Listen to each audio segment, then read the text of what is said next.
Hazel, from the very beginning, you always wanted to be a movie star. Yes. Nag-start yung passion ko nung napanood ko mami ko sa Channel 9. Napapanood ko siya, yung movies niya, black and white pa, with Dolphy, FPJ, Pangalan ng Era, mami mo? Venus Imperial. Right. Kasi yun yung ano niya, may 2-year movie contract siya pagkapanalo niya ng Mutya ng Pasig noon. So, tinapos lang niya yung contract. And after that, hindi na siya nag-artista. Doon nag-start yung, sabi niya, dapat mag-artista ka rin tulad ng mami mo. So, yun yung mga ano ng relatives ko. Nagpa-practice ka nung bata ka?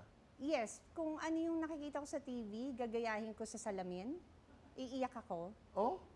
Tapos, sikat ako sa pamilya namin na baliw-baliwan, Oho. na sisa. Naalala mo? Opo. Yung piece mo, yung Crispin, Basilio. Oh, Nasaan na ang anak ko? Tatawa ka, iiyak ka. gawin mo nga uli. Ang ganda, ha? Paano? Ito yung audition piece ni Hazel, ni Aramina po. Paano?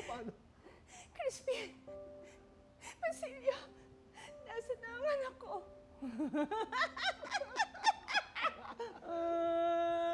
Yan, ganun. Tapos may mga luhod-luhod pa ako, yung sa ganun, sa floor. Oo. Kaakibat ng trabaho ng isang aktor ay kontrobersiya.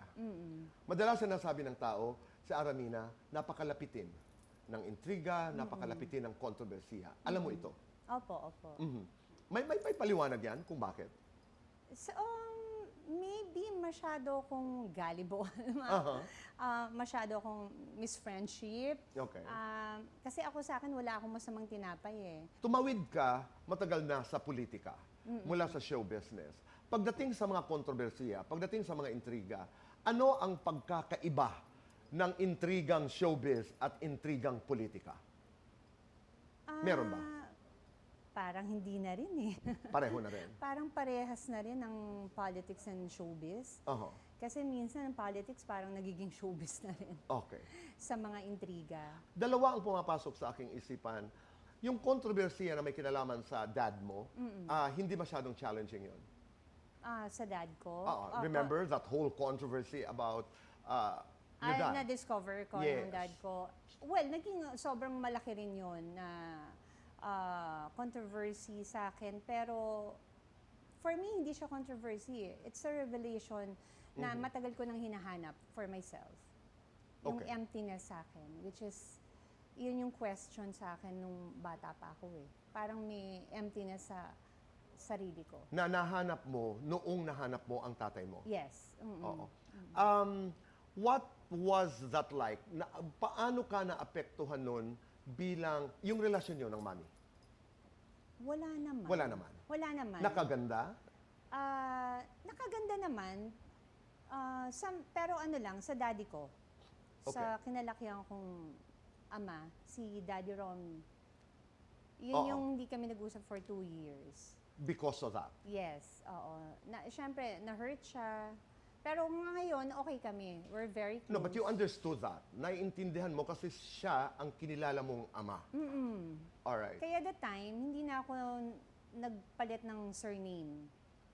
Kasi my dad, siya once, gusto niya akong i-adopt. Pero sabi ko, hindi na ako magpapalit ng surname. Today, kumusta yung inyong mga relasyon?